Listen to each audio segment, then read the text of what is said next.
This is very, very important. And you can only really understand it if you understand the psychology of bankers. Imagine that you're a director of a bank and you have got loans out to businesses in this environment. And you know that quite a number of the businesses which you have lent money to cannot handle higher interest rates because they are, we could be really blunt and say that they're zombie companies which you've been keeping going because you didn't want to write off your loans. They could be merely businesses which in better times thrive, but when they get a drop in sales, then immediately they start running into overdrafts. So when it comes to that sort of liquidity money, do you really want to provide liquidity into an economy which you can see is beginning to turn down because interest rates are going up? The answer is no. The other thing is that quite a lot of your activities, and particularly since the 1980s, have been increasing in the financial sphere. So you've got a lot of exposure to financial assets. Rising interest rates, what does it do to their values? So that's another area which you're probably going to try and cut back on. So this is a time to be very nervous. And if you were caught, let us say, with COVID, and of course, COVID completely unexpected. What happened? Everybody, their sales stopped, their costs continued, their borrowing increased. So, you suddenly find that you are over-leveraged in a market which suddenly is beginning to decline. Now that, for a banker, is a frightening position to be in. So what do you do as a director of the bank? You want to cut back as much as you can. And the thing that was interesting, and I can't remember whether this came up the last time we spoke, but Jamie Dimon, he said that 2 weeks ago, I likened the economy to being in a storm. I've upgraded that now. As far as I'm concerned, we are in a hurricane. Now that is the most senior commercial banker in the world, giving you a heads up that he is going to start contracting his balance sheet. Do not ignore that. And nor will all the cohort of bankers around the world. They will know exactly what he said. And if they hadn't already arrived at the same conclusion themselves, they have been told by Jamie Dimon that this situation is getting worse. Therefore, contract your balance sheets. It is inevitable. And this is the cycle of bank credit. We've had this ever since records really began. It was particularly violent in the first half of the 19th century. It smoothed out a bit after the 1844 Bank Charter Act, which was a major piece of legislation. Of course, this is the thing which led to the post-war slump. It led to the 1930s. This happens every 10 years on average. And we are now, 13, 14 years since the last slump, the last bank credit cycle downturn, which was essentially financial in nature, and that led to the Lehman failure. So, it's time we had another one, I'm afraid. And if you are a director of a bank, you will be very aware of all these dynamics, and you will feel very, very exposed.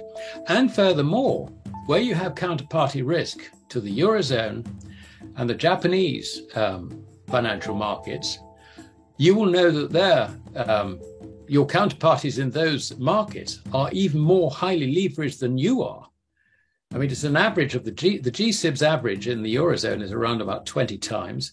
The average in Japan is around about 21, 22 times. So, it's just incredible, the leverage in these foreign banks. And that's where the failure is likely to come from first. So what do? When it comes to everything, you just want to just batten down the hatches and to hell with it. If you're going to, just get your loans in as much as you can, cut your deposit base as much as you can, reduce that ratio of balance sheet assets to equity, and protect your shareholders.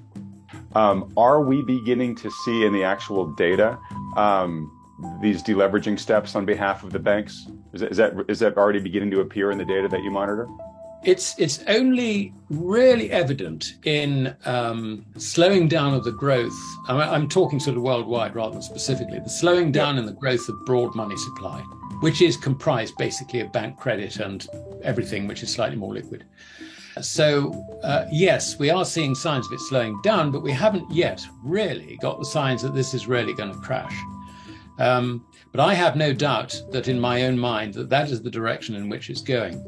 So you would think that banks would tighten lending policies, meaning they'd be letting fewer loans, they'd be making fewer loans right now, given their concerns. You would think they would probably trying to call any loans that they could, right? Yeah. Just they're not having them out there.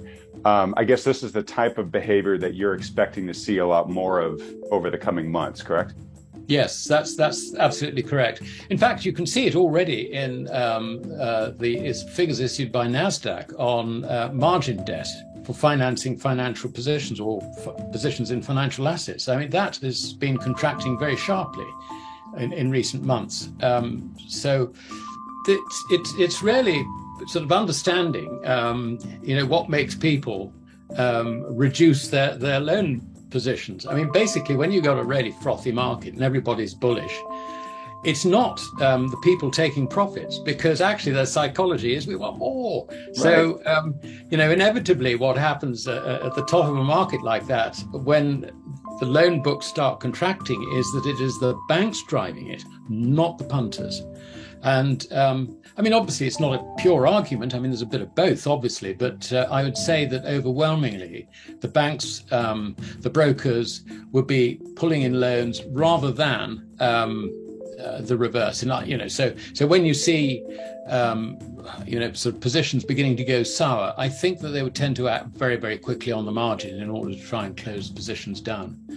So it's an interesting question, because we tend to think of margin loans only really being on the bull tack, but we do know that hedge funds have been shorting it and have recently been squeezed, which is why the equity market has been so strong in the last month or 6 weeks. So, either way creates a loan situation which would be reflected in the NASDAQ figures.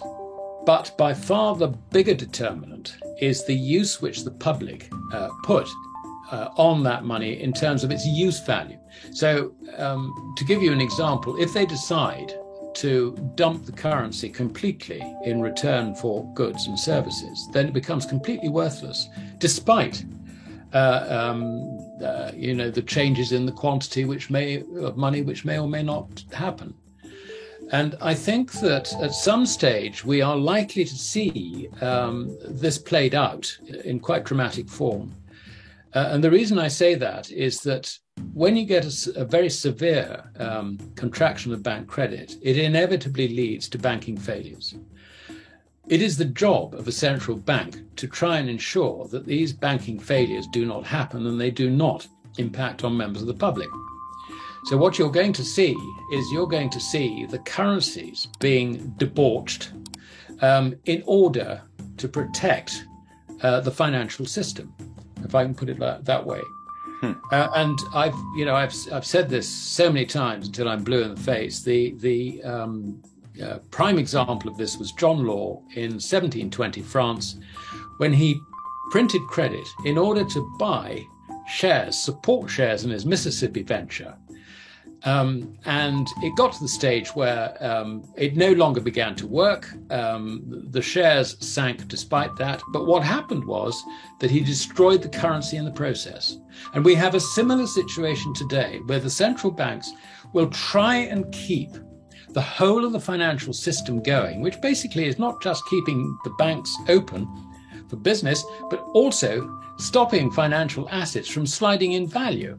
Now, that's going to require enough money printing to either destroy the currencies through quantity alone, or more likely, destroy the credibility of the fiat currencies that they issue in order to try and support markets. And that, I think, is really where we're going with this. We are in a situation where the major banks are very highly leveraged. And when that happens and things start deteriorating in terms of the outlook as far as bankers are concerned, then they start contracting their balance sheets. Now, the reason this matters is that GDP is actually it's driven by bank credit. It is the spending of bank credit. the amount of cash spent, because you've got two elements of credit in the economy in terms of circulating media. You've got dollar notes and coin, which are token coin. They're not real. They're not real coins.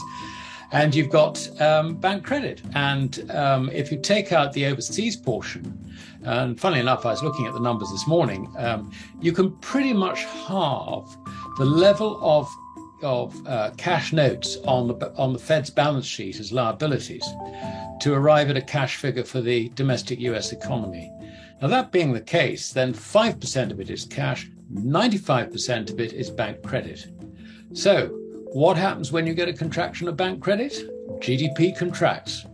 Now, bank credit feeds not just GDP, but it also feeds the financial sector, the exchange of financial assets, the ability to hold on to financial assets.